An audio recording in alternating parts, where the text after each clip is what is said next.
Assalamu alaikum wa rahmatullah. Good evening. After a long time, I am here. All of you know that the Ramadan month is knocking at our door. So, we are so close to the Ramadan month. It's our good luck.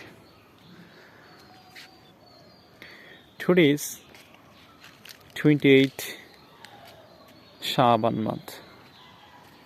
Probably one day or 2 days are left of Ramadan month. So we are very close to the Ramadan month. All of you know that the Ramadan month is divided in 3 parts. First of all, the Rahmah. Secondly, the Maghfirah. And finally, the Najah.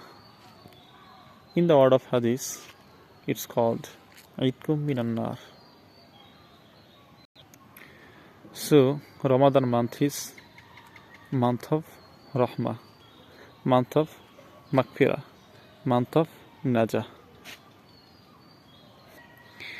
As this is month of Sha'ban, so our Prophet Muhammad sallallahu alaihi wasallam said us in Hadith to offer this dua during the Sha'ban and Ramadan, during the Rajab and Sha'ban month. What kind of dua? What is that dua? The dua is Allahumma barik lana fi Rajab wa Sha'ban wa ballighna Ramadan. Mean, O Allah, please give us the rahmah during the Rajab and Sha'ban, and please increase our lifetime to Ramadan month. So we should offer this dua time and again, particularly after our Farz Salah.